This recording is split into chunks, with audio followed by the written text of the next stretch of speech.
नरं चैव नरोत्तमम्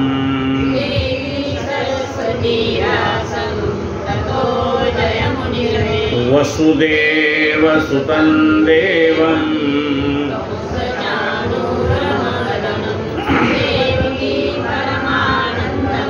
कृष्णं वन्दे जगद्गुरुं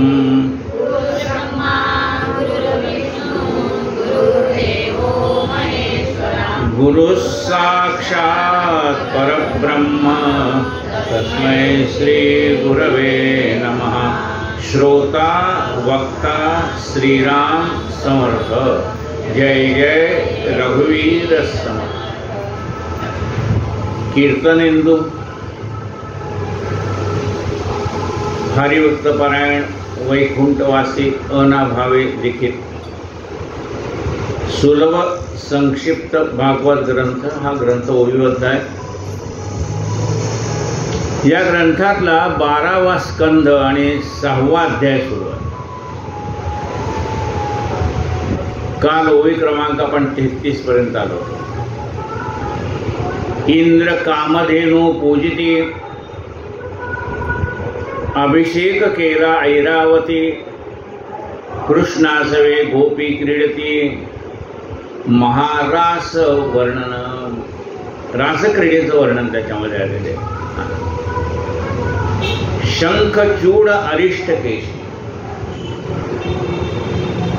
कोणाची बाळा घनश्याम सुंदरा। तर ते गायी चारायला जाताना मंदिरामध्ये पुराण चाललेलं होतं। कारण पुराण चाललेलं असताना रासक्रीडेचं वर्णन त्यांनी ऐकलं आणि आता ते काय गायी चारायला निघालेले आहेत। काव्य होतच त्यांच्याकडे। आधी तमाशातले गाणी न्यायचे, नंतर मग भगवंताची ओढ त्यांना लागली। तर ते जाताना गायी चारायला जाताना आणि ध्यानी मनी स्वप्नी ती भगवंताचीच लीला ते आठवत होते। आणि भगवंताची लीला आठवताना ते आले कथेकरी बुवांकडे, पाया पडले आणि सांगितलं, हो ती रासक्रीडा, त्या गोपी सगळ्या एकत्र जमलेल्या होत्या, भगवंत क्रीडा करत होते। हो म्हणले, ती कथा ना तू ऐकलीस का? हो म्हणाले, मी कथा ऐकली, ती ऐकली। मग काय झालं? आवडली का तुला? आवडली असं नाही, आवडलीच, पण पुढचं तुम्हाला सांगतो म्हणाले। ती रासक्रीडा मी प्रत्यक्ष पाहिली म्हणाले।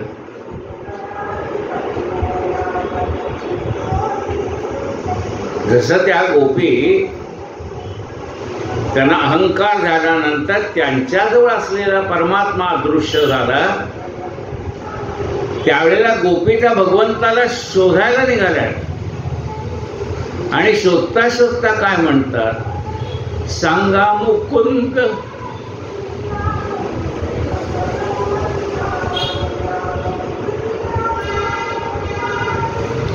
सांगा मुकुंद कुणी हा पाहिला,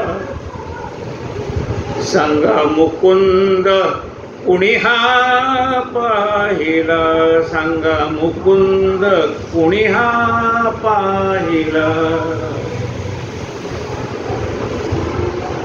ते सगळं काव्य त्याने म्हणून दाखवलं। प्रत्यक्ष परमात्मा रासक्रीडा करत असतानाचं ते काव्य त्याने पडल्यानंतर पुराणिक बुवाने त्याला सांगितलं, अरे हे काव्य जिथं संपतंय तिथे तुझं नाव घाल। म्हणे होनाजी बाळा, आणि होनाजी बाळाचं नाव त्या काव्यामध्ये घाल। कधी योग आला तुम्हाला तर पण ऐकून किंवा तुम्हाला माहिती असेल, ते फार अप्रतिम, ते पुन्हा पुन्हा ऐकावं असं आहे। महारास वर्णन शंखचूड अरिष्टकेशी, याना मारी ऋषिकेशी। शंखचूड राक्षसाचा वध केला, अरिष्ट नेमी राक्षसाचा वध केला।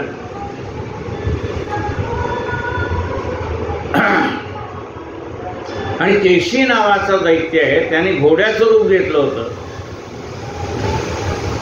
अशा टापाचा आवाज ऐकल्यानंतर संबंधतील मथुरा नगरी, हे वृंदावन, गोकुळ समजा, ते ठरठरायला लागलं. सगळ्यांनी आपले दारं खिडक्या बंद करून घेतले. भगवंत पुढे आले. त्याला आता भगवंताला पायाखाली आता दाबून मारायचं म्हणून तो घोड्याने पाय वरती केल्यावर भगवंताने त्याला धरलं आणि सरळ त्याच्या तोंडात हात घातला आणि त्याची जीभ अशी फिरवली. त्या केशी दैत्याचा वध केला.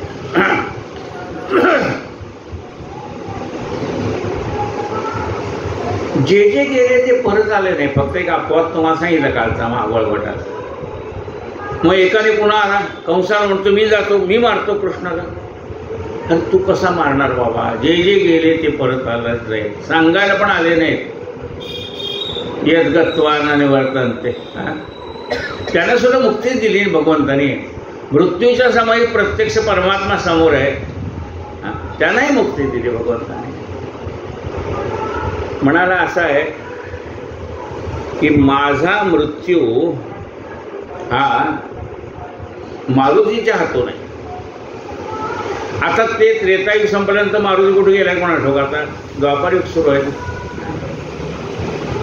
आणि समजा असला तरी सेतुबंध रामेश्वराला तो नामस्मरण करत बसला असेल, इकडे कशाला येईल? समोरनं त्या राक्षसाला येताना पाहिल्याबरोबर भगवंताच्या लक्षात आलं गोपालकृष्णाच्या की याचा मृत्यू आपण मारायला गेले ते हा मरणार नाही, कारण याचा मृत्यू ठरलेला आहे, तो मारुतीच्या हातनंच होणार आहे. आपण सुदर्शन चक्र टाकलं तरी याचा काही उपयोग होणार नाही. याचा मृत्यू ज्याच्या हातनं ठरला आहे त्याच्या हातनंच.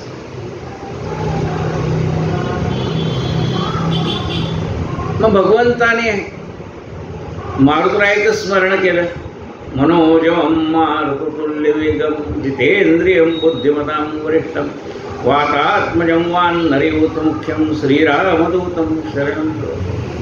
मारुतीची आठवण केल्यावर मारुती सेतुबंध रामेश्वराला ध्यानस्थ बसलेले. आपल्या स्वामींचा शब्द कानावर पडला. ध्यानात होते पण शब्द कानावर पडला. शब्द कानावर पडल्यावर तसेच निघाले. भगवंताने बलराम दादाला सांगितलं, दादा या अवतारात तुम्ही माझे वडील बंधू आहे, पण मागच्या अवतारात तुम्ही लक्ष्मण होतात, माझे धाकटे भाऊ होता. आता पुन्हा तुम्हाला धाकट्या भावाचं रूप घ्यावं लागेल. मी माझं कृष्णाचं रूप अदृश्य करून रामरूपामध्ये बसतो म्हणाले. आणि मारुती आल्यावर बघतो तर राम आहे, लक्ष्मण आहे, पाया पडला. म्हणलं महाराज काय का आज्ञा काय? म्हणले तुमचं गिऱ्हाईक येते बघा, याचा मृत्यू तुमच्या हातनंच आहे. आणि मारुतरायाने काय धरलं पायावर तांगडीला गरगर गरगर थोडं आपण नारळ फोडावं तसं फोडून मारू. मग थोड्या वेळाने आवेश संपल्यानंतर कोणाचा? मारुतीचा. पहिल्यांदा आवेश कसला होता? आनंदाचा, राम भेटले.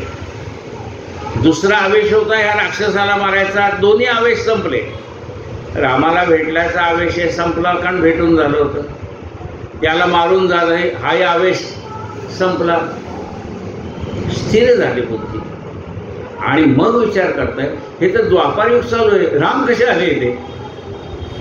आणि मग पायाकडून विचारलं, रामराया आता हे द्वापारयुग सुरू आहे, आपण कसे इथे प्रगट राहतात? मला मी तुला वचन दिलं होतं द्वापारयुगात तुला दर्शन देईन म्हणून. 2 वेळा दर्शन दिले द्वापारयुगात भगवंतानी मारुतीला. एकदा या वेळेला आणि दुसरं म्हणजे बलराम दादाचा गर्वहरण केला, सत्यभामेचा गर्वहरण केला. आपल्याला माहिती आहे ते कृष्णाला दान दिलं होतं सत्यभामेने. मग त्या एका पारड्यात कृष्ण एका पारड्यात जागे नाही, 2 वेळा दिलेल्या.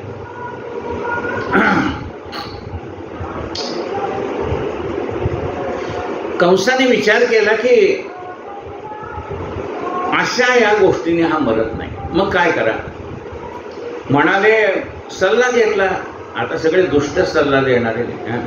म्हणले तू कसं येईल? म्हणजे काही नाही, आपल्याकडे यज्ञ म्हणून सांगा. यज्ञाला कोणी नाही म्हणत नाही. यज्ञ म्हणून सांगा. आणि ते आपले मांडलिकच राजे नाही म्हणता येणार नाही नंदालाही काय. तेव्हा म्हणाले तुम्ही पण म्हणले कृष्णाला आणायला कोणाला पाठवणार? म्हणले अक्रूराला पाठवा, यादव आहे तो. त्याला सगळे यादव मानतात.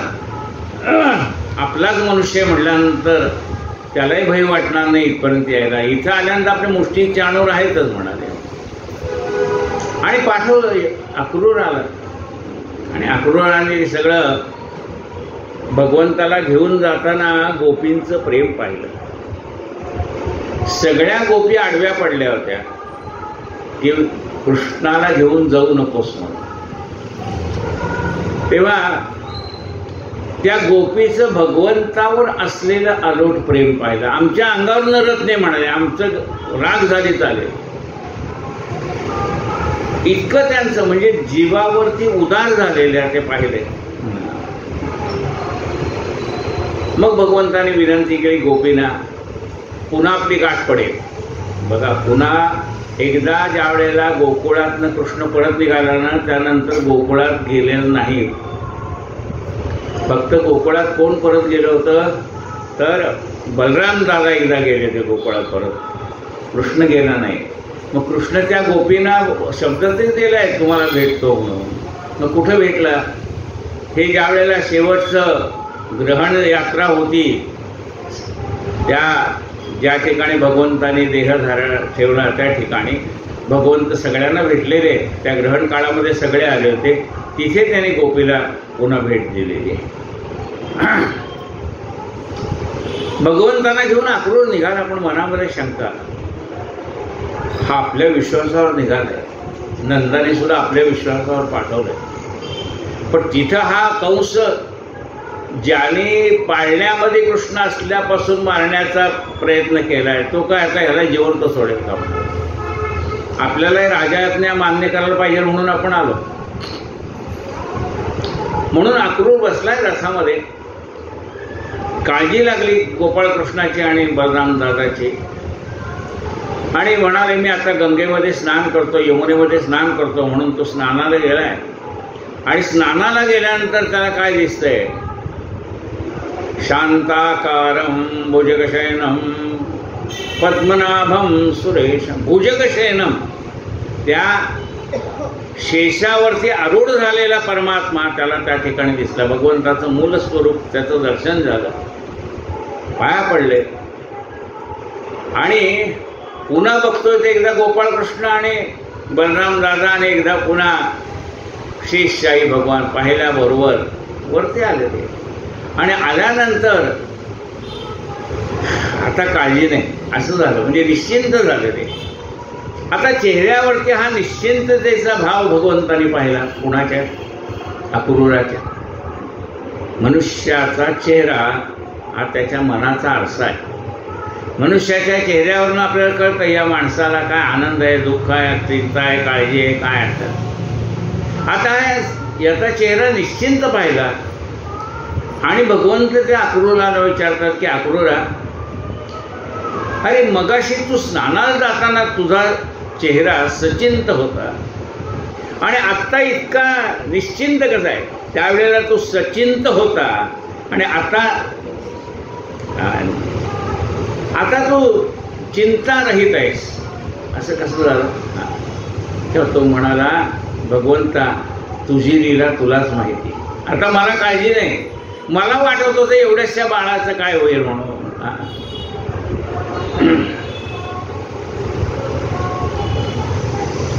रामकृष्ण जाता मोथरीसी दुःखानं उडाले ब्रजवासी महाभक्ता गोपी विशेष विलाप करती विरहाने रामकृष्ण इति मोथरीसी उद्धरली कुब्जादासी मारले कोलया पिढाते शीख चाणूर मुष्टिक मर्दिले. रामकृष्ण मथुरेला आले. त्यावेळेला 8 ठिकाणी वाकडी असलेली कुब्जा ही आली. भगवंताला ओटी लावायची म्हणाले मला. आणि मग भगवंताने तिच्याकडे पाहिल्यावर स्वरूप सुंदरी केली. म्हणले ही कुब्जा हिला हे 8 ठिकाणी. ती त्या काळातली मंथरा होती. ह्या शाप मिळालेला तो लक्ष्मण चिडलेला होता ना तर ते ह्या अवतारात एक कुब्जा झालेली. आणि मग भगवंताने तिच्याकडे कृपादृष्टीने पाहिल्याबरोबर ती सुंदर झाली. कृपादृष्टी पाहे माझ्याकडे पंढरीनाथा. कृपादृष्टीने पाहिल्यावर मनुष्य आरोग्य संपन्न होऊन जातो. आता वाल्या कोळ्याच्या अंगावर वारूळ चढलेलं, केवळ कृपादृष्टीने पाहिलं कुणी नारदाने, पुन्हा ते जे पुंज झाला ना तो, त्याला काय ताकद यायला नाही म्हणले रोज आता ते मनुका भिजून खाल्लं पाहिजे, ते हे करून खाल्लं पाहिजे असं आहे का त्याला? ॲम्युनिटी वाढेल, अमुक वाढेल, तमुक वाढेल, काही नाही, नुसतं पाहिलं कृपादृष्टी कृपादृष्टी पाहिल्यावर आरोग्य संपन्न झालं तो. उद्धरली कुब्जा दासी मारले कोवलया पीड हत्तीशी. कोवलया नावाचा हत्ती होता प्रचंड, आणि त्याला नेमकं त्याला मदिरा पाजत. आधीच मरकट त्यातही मद्य प्याला तसा झाला, आधीचा म्हणजे शक्तीने प्रचंड असलेला, आणि तो आता जाऊन त्याला काय केलं तरी बारीक गल्ल्या ज्या ठिकाणी होत्या ना त्या गल्लीत ह्याला घुसवलं. आता आपल्याला माहिती आहे मथुरेमध्ये इकडे जुन्या काशीमध्ये सुद्धा जुनी काशी बारीक बारीक बोळ आहेत ना, आता त्याच्यामध्ये हत्तीला घातलंय जिकडनं कृष्ण येत होता तिथे. आता कृष्णाला पडायला जागा नाही, हत्ती तर समोर उभा आहे आणि अंकुश दाबतोय कोण माहूत कृष्णाच्या अंगावर घालतो. कृष्ण सांगतोय अरे माहूत हत्तीला जरा बाजूला घे, आम्हाला जाऊ दे. तो ऐकायला तयार नाही. मग भगवंताने काय केलं, भगवंत त्याच्या पायामध्ये शिरले. हत्ती इकडे इकडे बघतो, त्याला कुठे भगवंत दिसेल ना, आणि मग भगवंताने आणि बलराम दादाने त्याचे दोन्ही शिंग दात आहेत मोठे ते काढून घेतले आणि मग त्याच्या शेपटीला धरून घरघर फिरून त्याला मारलं. कोवलया पीड हत्तीचा वध केला. मुष्टिक आणि चाणूर नावाचे मल्ल होते, त्यांच्याशी मल्लयुद्ध करून त्यांना मारून टाकलं. मारिता कंस पापराशी जननी जनकाची घेतली भेटी. आता म्हणजे मग कंस तर ह्याचा मामा, कंसाला कशासाठी मारलं? तर म्हणले कंसाला का मारलंय, तर कंस काय म्हणाला माहितीये का, की जेवढे यादव याच्यामध्ये आहेत मथुरे त्यांचा वध करा, जेवढे कृष्ण भक्त आहेत त्यांचा वध करा. नुसतं त्यांचा नाही तर माझी बहीण जी देवकी आणि वसुदेव आहेत त्यांचाही वध करा. आपल्या आई वडिलाच्या विषयी एक तर इतकी दिवस तुरुंगात ठेवलं, आता त्याच्या अगदी जीवावरच उठलाय पाहिल्यानंतर. मग भगवंताला राग अनावर झाला आणि भगवंताने त्याला वरती धरून एका हाताने मुकुट पाडला, दुसऱ्या हाताने केस धरले, खाली ओढला, छातीवर बसले भगवंत आणि कंसाचा वध केला.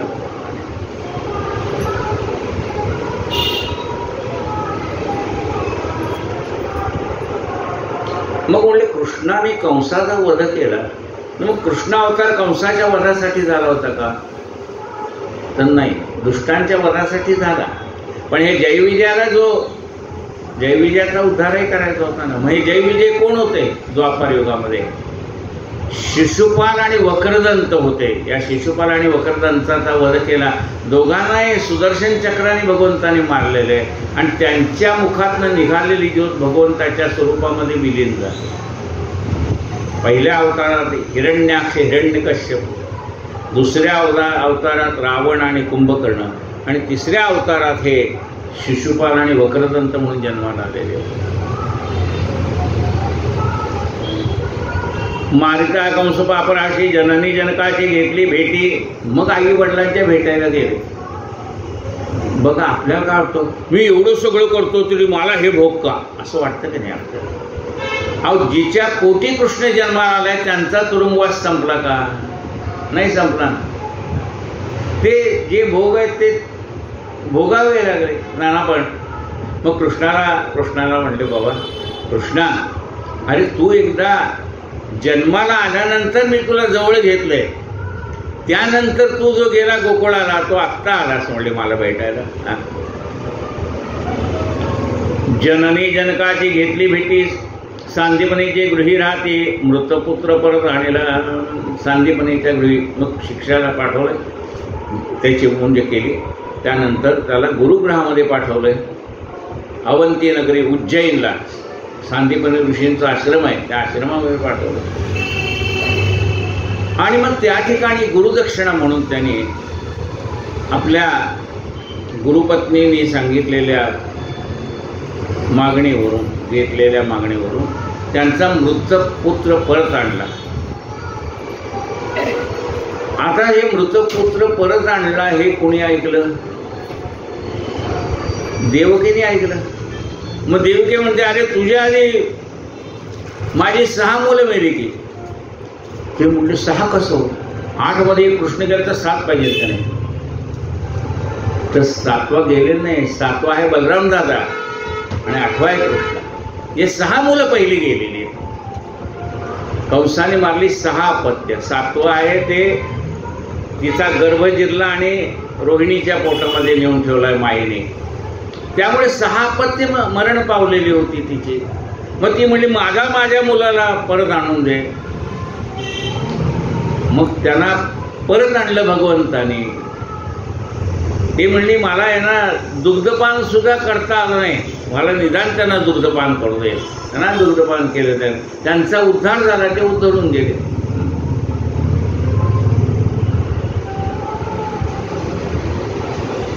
श्रीकृष्णे रावणे मथुरेत यादव जनांचे पुरविले हे तर जरासंध सैन्याचा केला घात चालून ती मथुरेवरी.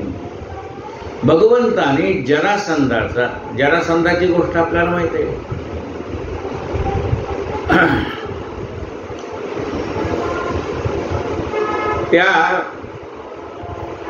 त्याचे 2 भाग करून टाकले होते मारुतराय भीमाने. तर त्या जरा नावाची जी राक्षस होती तिने त्याला पुन्हा जोडलं. जरासंध. तो जरासंध झाला. आता हा जो जरासंध आहे, हा जरासंध हा 17 वेळा शेवटी भगवंताने मारलं. म्हणजे त्या जरासंधाचा वध केला भीमानेच. पण त्यावेळेला काय केलं, असे 2 भाग करून टाकले नाही. ती मागची आठवण त्याला होती. मग भगवंताने एक काडी मोडली, एक इकडे आणि एक इकडे टाकली. त्यामुळे त्याचं एक शरीर इकडे आणि एक शरीर तिकडे टाकल्यामुळे पुन्हा ते जोडलं गेलं नाही. हा जरासंध मथुरेवरती 16 वेळा येऊन गेला आणि 16 वेळा भगवंतांनी त्याचा पराभव करून त्याला जिवंत सोडलं. लोक विचार केले त्याला जिवंत का सोडलो? दरवेळेला येऊन हा त्रास देतो, एकदाच राष्ट्रात यायचा पुन्हा येता उपयोगी नाही म्हणले. ते का सोडलं होतं? त्याचं कारण होतं की हा दुष्ट गेल्यानंतर पुन्हा अनेक दुष्ट माणसाला एकत्र करेल आणि ते दुष्ट आले की मी दुष्टाच्या संहारासाठीच अवतार घेतलाय ना. तो पुन्हा सगळी दुष्ट माणसं एकत्र करायचा, मथुरेवर चालून यायचा. भगवंतांनी त्यांचा वध करून टाकला.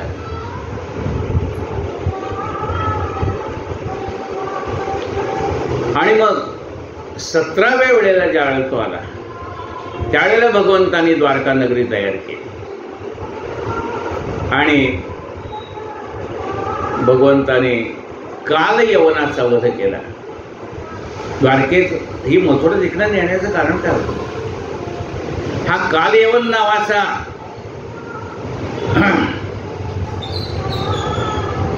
यवन होता. तेव्हा त्यांनी शंकराला प्रसन्न करून घेऊन वर मागितला होता की कोणीही यादव माझा पराभव करू शकणार नाही. आता शंकराने वर दिलेला असल्यामुळे ह्याला श्रीकृष्ण मारू शकत नव्हते. मग भगवंताने विचार केला की या काल यवनाचा मृत्यू कुणाच्या हातून आहे? म्हणजे मुचकुंदाच्या हातून आहे. मुचकुंद नावाचा सूर्यवंशातला राजा हा देवदानवांच्या युद्धाच्या वेळेला देवाच्या बाजूने लढण्यासाठी गेला होता आणि त्या ठिकाणी युद्ध करता करता आयुष्यातली बरीच वर्ष निघून गेली. थकून गेला होता युद्ध करून करून. तेव्हा ब्रह्मदेवाने विचारला तर तुला काय पाहिजे तो वर माग. म्हणाले मला वर असा द्या की आता मला झोपायचंय, कोणी माझी झोपमोड करता उपयोगी नाही. आणि समजा झोपमोड केली तर मी त्याच्याकडे पाहिलं की तो भस्म होऊन गेला पाहिजे. मग म्हणाले तुला ही निद्रावस्था म्हणजे अज्ञान अवस्थेमध्ये तू जाशील, भगवंताला विसरून जाशील. मग म्हणाले मला असा वर द्या की त्याचा वध केला जो कोणी माझी झोपमोड करेल त्याच वेळेला भगवंताने प्रगट होऊन मला दर्शन द्यावं. आणि मग त्या कालयवनाला नेले भगवंताने तिकडे. निशस्त्र होते भगवंत, हातात शंखचक्र काहीच नाही आहे, आयुध नाही, पायी चालतोय. त्यावेळी युद्धाची पद्धत अशी होती, रथामध्ये बसलेल्या माणसाने रथामध्ये बसलेल्या माणसाशी युद्ध करायचं, घोड्यावरच्या माणसाने घोड्यावरच्या माणसाशी युद्ध करायचं, पायदळाने पायदळाशी युद्ध करायचं, हत्तीवर बसलेल्या माणसाने हत्तीवर बसलेल्या माणसाशी युद्ध करायचं, अशी ती शास्त्राची मर्यादा होती. आता कालयवनाने विचार केला की याच्या हातात तर शस्त्र नाही आणि हा निघालाय पळून, युद्धात न पळून गेला म्हणून त्याला रणछोड दास असं नाव पडलं भगवंताला. भगवंत म्हणले काही म्हणा, याचं वध करणार म्हणजे करणार, हा तू चतुरच आहे ना. काय भगवंताने दिलं, काय म्हणले भगवंत, खटा असा आणावा खट, उद्धटा असा आणावा उद्धट, लवंदा पुढे दुसरा लवंदा आणून उभा करावा. म्हणाले याला खटाला खटच पाहिजे. म्हणा गेले भगवंत त्या मुचकुंदाच्या विवरामध्ये. बरं झालं म्हणले आता हा विवरात गेले तर जाईल कुठे. मागणं कालयवन विचार करतो, आता हा गुहेमध्ये गेला आहे, आता गुहेमध्ये गेला म्हणजे मी दरवाजातच उभा आहे ना, कुठं जातोय म्हणाले. बघूच म्हणाले. थोडा वेळ झाला अजून काही येत नाही कृष्ण म्हणून आत गेला.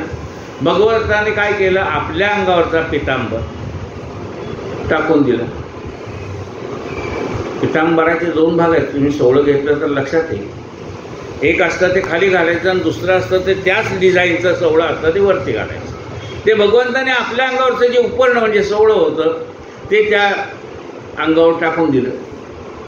मुचकुंदाच्या आणि बसले एका बाजूला लपून उभे राहिले. बघून हा आला बघतोच म्हणले हा थकलेला दिसतोय, झोपलेला आहे म्हणून त्याने सणसणीत लाथ मारली. लाथ मारल्यावर मुचकुंद जगा झाला. त्यांनी क्रोधाने पाहिल्याबरोबर तो जळून गेला कालयवन. आणि मग भगवंताने त्या मुचकुंदाचं राग शांत झाला, आवेग होता तो शांत झाला. आणि मग विचार करतो की माझ्या अंगावर हे वस्त्र कुठलं आलं, असा विचार करतोय. आणि ह्याला सुगंध येतोय ना, सगळीकडे ते सबंध गुहाच सुगंधाने भरवून दिलेली होती. भगवंत प्रगट झाले आणि भगवंताने त्याला आशीर्वाद दिला. म्हणले आता मी काय करू सांगा. म्हणले काही करू नको, तुझ्या काळातलं आता काही राहिलेलं नाही. पूर्वी ताडासारखे उंच उंच वृक्ष होते, प्रचंड शक्तीची माणसं होती. आता माणसं खुजी, झाडं खुजी. आता तर घरात लावणारं झाड, आंब्याचं झाड घरात लावते, पिंपळाचं झाड घरात लावते, खुजी काय. तर म्हणजे त्यावेळेला ते प्रचंड वृक्ष होते, माणसांची शक्ती तशी आता काही राहिलं नाही म्हणाले. आणि धर्मही त्यासारखा राहिलेला नाही आहे. आता तो बद्रिकाश्रमात जा म्हणून मुचकुंद बद्रिकाश्रमाला गेलेला बसलेला. म्हणजे मग जरासंधाचं काय झालं. जरासंधाचा पुन्हा 17व्या वेळेला पराभव केला. म्हणले मारलं का नाही जरासंधाला. म्हणले हे आपलं गिऱ्हाईक नाही, ह्याचं मरण भीमाच्या हातनंच आहे. म्हणून मग त्याला कधी मारलं जरासंधाला. तर ज्यावेळेला राजसूय यज्ञ केला पांडवाने त्यावेळेला भगवंत श्रीकृष्ण, अर्जुन आणि भीम गेले. वैष्णदेवाची वेळ होती, म्हणजे नैवेद्य झाल्यानंतर त्या अग्नीला आहुती द्यायच्या, हातामध्ये थोडासा भात आणायचा आणि पुढे ठेवायचा आणि दारात उभं राहायचं. त्यावेळची पद्धत दारात उभं राहायचं. किती वेळ, गायीची धार काढायला जेवढा वेळ लागेल तेवढा वेळच. आणि त्यावेळेस जो येईल तो परमात्म्याचा अंश आहे समजून त्याला जे मागेल ते द्यायचं, त्याला काय अन्नदान द्यायचं. त्याने सांगितलं. तेवढ्याच हे तिघं उभे ब्राह्मण वेशामध्ये. म्हणले ब्रह्मवरून जाऊ, तुम्हाला नमस्कार असो, चला म्हणले जेवायला. गेले तिघं आतमध्ये. आता जेवण वाढून झालं, तूप वाढून झालं. म्हणजे खरंच सुरुवात नाही. म्हणले आम्हाला एक मागणं आहे तेवढं द्या, मग सुरुवात करतो. कबूल करा, मागणं देतो. म्हणले काय मागणं आहे. आमच्या तिघापैकी कुणाशी तुम्ही युद्ध करा. कसलं, मल्लयुद्ध. जरासंध म्हणतोय 56 56 चक्रवर्ती राजाला त्यांनी तुरुंगात टाकलेलं होतं। या 56 चक्रवर्ती राजाने भगवंताला गुप्तहेराच्या हस्ते पत्र पाठवलं होतं, आमचा यातनं उद्धार करावा म्हणून। त्या ठिकाणी भगवंत गेलेले, म्हणजे आमच्या ठिकाणपैकी कुणाशी युद्ध करा। त्यांनी बघितलं आता ब्राह्मण असल्यामुळे ते अंगावरती उपरण घेतलेलं होतं ना, ते उपरण असं थोडं सरकलं, आता मला कसं सारखं सारखं करावं लागतं तसं ते थोडं सरकल्याबरोबर याच्या खांद्यावरती पडलेले वर त्यांनी पाहिले, म्हणजे हा अर्जुन दिसतो। आणि हाताला सारखं ते धनुष्य उडून उडून याला चट्टे पडलेले, या 2 हाताला चट्टे पडलेले, म्हणजे हा दिसतो। कृष्णाच्या इथं सुदर्शन चक्र धरलेले, इथं ती खूण आहेच, म्हणजे हा कृष्ण दिसतोय। आणि हा एकटा म्हणजे माझ्याशी उद्धारात टाके स्थिर राहील हा भीम दिसतो। आणि मग ते मल्लयुद्ध केलं, याचे 2 भाग करून भगवंत यांनी टाकले भीमाने। मग भगवंतानी काडी घेतली, इकडे इकडे टाकून त्या जरासंधाजवळ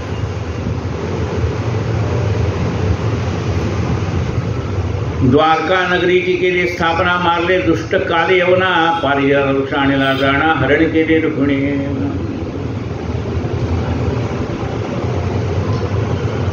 भगवंतानी पारिजातक वृक्ष आणला।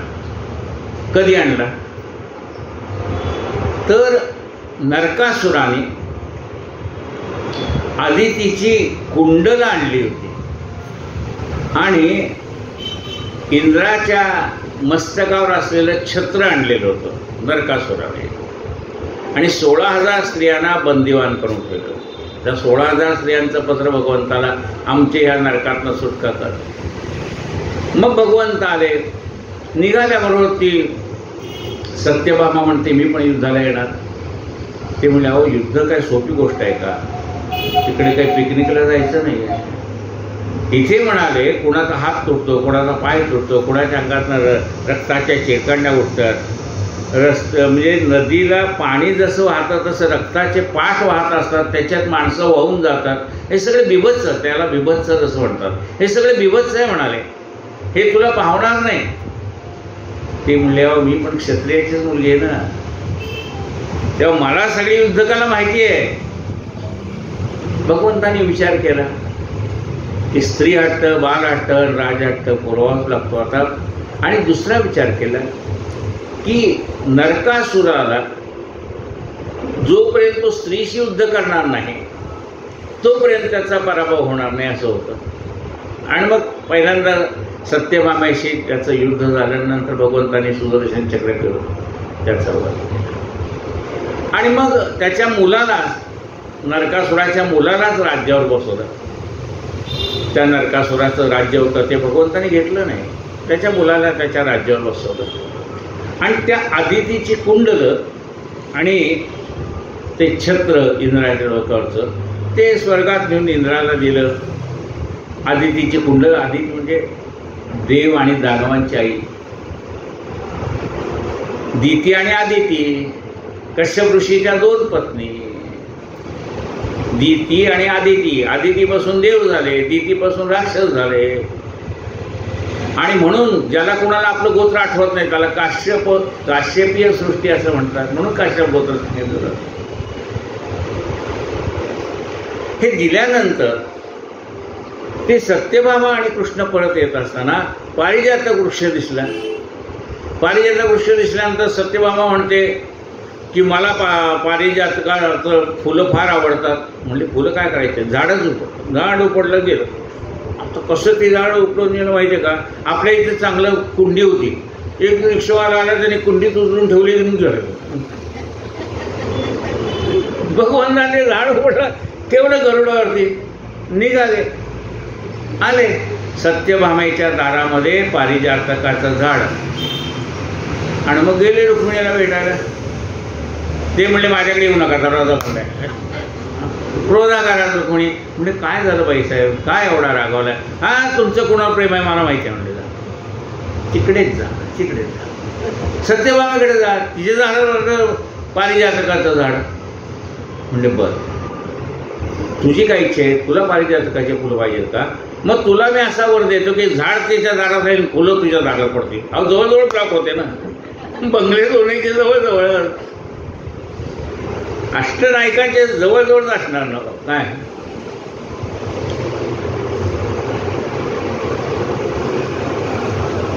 द्वारका नगरीची केली स्थापना, मारले दुष्टकाल यवना, पारिजात वृक्षाणेला जाणा, हरण केली रुक्मिणी स्वयंवराची कथा आहे. 16 सहस्र स्त्रियांचे पाणीग्रहण. आता तुम्ही म्हणाली कथा मागे पुढे का? मागे पुढे नाही, दशमस्कंदामध्ये आलेल्या ह्या सगळ्या कथा आहेत. 16 सहस्र स्त्रियांचे पाणीग्रहण, शिशुपाल दंतवक्र मारले जाणं, शिशुपाल आणि दंतवक्राचा वध केला. पौंड्रिक शाल्वदैत्य, पंचजना द्विपदपीठ, मुरसांबरा, वाराणसीचे केले वह दहन, पांडवांचे निमित्त करून कुरुक्षेत्री झाले रणांगण, भूमिभार उतरला. शाल्वाला मारलेले, पौंड्रिकाला मारलेले, पांडवांचं निमित्त करून कुरुक्षेत्रावरती सगळ्या दुष्टांचा संहार केला. 11व्या स्कंदी कुलनाशार्थ ब्राह्मण शापाचे केले मिस, उद्धव कृष्णोद्धव संवादन ज्ञानरस, यदुकुळनाश सांगितला. आतापर्यंत या दशम स्कंद या ठिकाणी संपला. आता 11 स्कंद सुरू झाला. 11वा स्कंद. 11व्या स्कंदी कुलनाशार्थ ब्राह्मण शापाचे केले मिस. 11व्या स्कंदात काय कथा आली तर ते सांगतात की ब्राह्मणाच्या शापाचं निमित्त होऊन त्या यादवांचा सगळा वंश आपसामध्ये भांडून गेला. ते आपल्याला माहिती आहे, सांबाला त्यांनी स्त्रीचा वेश धारण केला होता.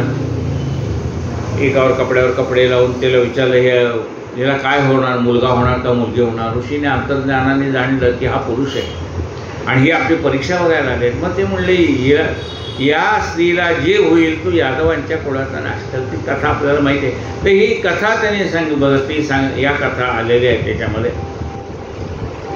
आणि मग त्यांनी शाप दिला यादव कुलाचा नाश होईल म्हणून. मग ब्राह्मण शापाचे निमित्त करून कुरुक्षेत्री शापाचे केले मिस, कृष्णोद्धव संवाद ज्ञानरस. आणि भगवंत आता निजधामाला निघाले तसं पाहून उद्धवाने भगवंताला सांगितलं, देवा मला पण घेऊन चाललं नाही. ते म्हणले इथं ज्ञान सांगायला कोणतं पाहिजे का नाही. उद्धवर भगवंताचं फार प्रेम होतं. एकदा गोकुळामध्ये भगवंताचा आणि उद्धवाचा संवाद चाललेला असताना त्याच्यामध्ये वारंवार ह्या गोपींच्या प्रेमाचा उल्लेख व्हायचा. तेव्हा उद्धव म्हणतो, देवा एवढं तुमचं गोपीवर प्रेम आहे का? अरे म्हणाले, यो यथा माम प्रबद्धन्ते,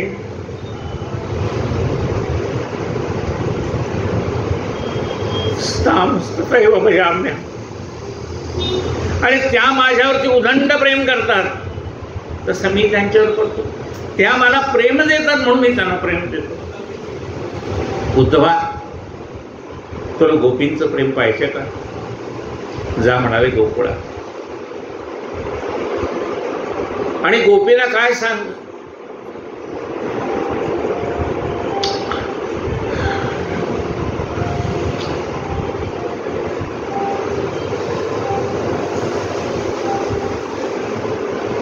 गोपीला सांग उद्धवा, त्या शोकाकुलित झालेले उद्धवा शांतवन करते. शांतवन म्हणजे सांत्वन कर, त्यांचं सांत्वन कर. त्या माझ्या विरहाने व्याकुळ झालेले आहेत. तू ज्ञानी आहेस, तू त्यांना उपदेश कर. तुला त्यांचं प्रेमही पाहता येईल आणि तुझ्याकडून त्याला बोध पण होईल. तेव्हा तू जा. म्हणाले, मी काय सांगू तुमचा निरोप त्याला? म्हणले, त्याला असं सांग, तुला गोपीचं प्रेम पाहिजे. उद्धवा, त्यांना सांग की तुमच्या पायाची माती मला पाहिजे. भगवंताचं डोकं दुखतंय, त्याला लावायचं आहे. आपण अंगाला लावतो का नाही तसं म्हणाले, गोपीच्या पायाची माती मला लाव म्हणजे माझं डोकं थांबेल. सांग म्हणलं. म्हणलं, असं कोण गेलो? भगवंताचा जो चरणरज आहे तिथला आपण मस्तकाला लावतो. माती शेगावला गेलो तरी आपण तिथं पाया पडलं तर आपले ती चरणरज आपल्याला लागावे म्हणून आपण प्रार्थना करतो. असं कोण जीव आहे म्हणाले की आपल्या पायाची माती भगवंताच्या कपाळाला लावेल? नाही, सांगू तर बघ काय म्हणतात ते. उद्धवाला उद्धवाचा रथ या नंदाच्या दारात त्यांनी पाहिला. गोपीने, एक मिनिटात सांगतो, आता कथा अर्धवट सोडता येत नाही. उद्धवाचा रथ त्यांनी त्या नंदाच्या दारात पाहिला. म्हणजे एक अक्रूर येऊन गेला. आता दुसरा कोण अक्रूर आलाय म्हणाले, आता कोणाला घेऊन जाणार आहे? तो उद्धव स्नानाला गेला होता. स्नानाला जाऊन परत आल्यानंतर म्हणजे उद्धवा, तू त्याचाच मित्र आहेस ना? त्याने आम्हाला त्याची गोडी लावली आणि स्वतः निघून गेला. तेवढाच भुंगा फिरत होता. भुंगा भ्रमण करताना पाहिल्यावर गोपी म्हणतात, हा भुंगा जसा एका जागी एका कमळावर स्थिर राहत नाही. म्हणाले या कमळावर त्या कमळावर त्या कमळावर, तसा म्हणले कृष्ण सुद्धा एका ठिकाणी नाही म्हणाले. त्याचं सगळीकडेच लक्ष आहे. आता जेवढी माणसं प्रेम करणार त्याच्यावर भगवंताचं लक्ष असणारच की नाही. यानं वाटतं आमच्यावरच असावं, त्याला काय करावं. हा जसा काळा आहे ना म्हणाले भुंगा, तसा तो आमचा कृष्ण सुद्धा बाहेर नाही काळा ना आत नाही काढायचा. आता ते रागाचं बोलणं म्हणजे प्रेमात संताप, त्यांना विरह सहन होत नाही म्हणून त्या गोपी असं बोलताय. मग उद्धव म्हणाला की गोपीनो, त्याने विचारलं काय निरोप सांगितलाय? त्याने सांगितलं की तुमच्या पायाची माती त्या भगवंताच्या मस्तकाला घालून तुम्ही द्याल का? ते म्हणजे मातीच कशाला? आत्ताच्या आत्ता आम्ही अग्निकुंडात उडी टाकतो आणि आमच्या देहाचे राख त्याला लावली तरी चालेल. उद्धव विचार करतो काय प्रेम आहे. चरण रज देची तयारी नुसती नाही तर स्वतःचा देह भगवंता विचार करायचा. देह वळून टाकला कुरवंडी. पंचप्राण जीवे भावे ओवाळू आरती, ओवाळू आरती माझ्या पंढरीनाथा, माझ्या द्वारकानाथ. पंचप्राण त्याची कुरवंडी करून टाकण्याची तयारी गोपीची. मग त्यांना सांगितलं गोपीना की गोपीनो, तुम्ही त्याला सदेह रूपात पाहिलेलं आहे म्हणून त्याचं तुमच्या देहावरती प्रेम जडलेलं आहे. सगुण रूपावरती प्रेम जडलेलं आहे. पण तो जसा सगुण आहे ना तसाच निर्गुण आहे. याच्यावर प्राणीपात्रांच्या हृदयामध्ये त्याचा वास आहे. तत्वज्ञान सांगितलं, त्यांचा सुख शांत केला. म्हणले उद्धवा, हे सगळं तुझं तत्वज्ञान ऐकलं ना, ते आम्हाला कळलंय. पण काय करू? आमची त्या सगुण रूपावरती प्रीती जडली देवा. कधी जर त्याचं दर्शन होऊ जास्त झालंय त्याला सांग. गोपी आठवण करताय. कायेन वाचा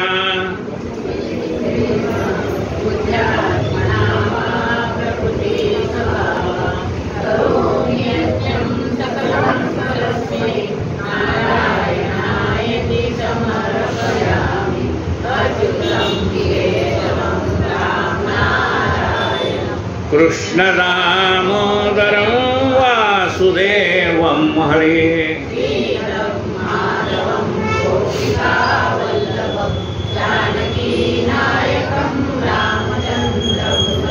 हरे राम हरे राम, हरे कृष्ण कृष्ण हरे राम, हरे राम राम राम हरे राम.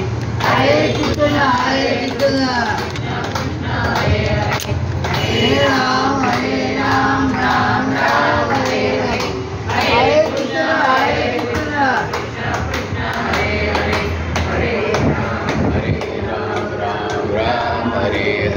हरे हरे कृष्णा हरे हरे कृष्णा कृष्णा कृष्णा हरे हरे. गोपाल कृष्ण भगवान की जय. आरती पंढरी प्रभुची कमळ जापती विठ्ठलाची ठेविले देवती सावरी घनश्याममूर्ती गळ्यामध्ये पुष्पहार सुरती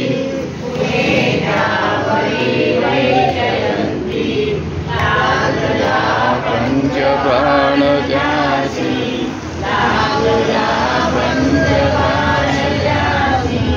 असे देवदल कमल समनयन हर परिधान पावतासी उभी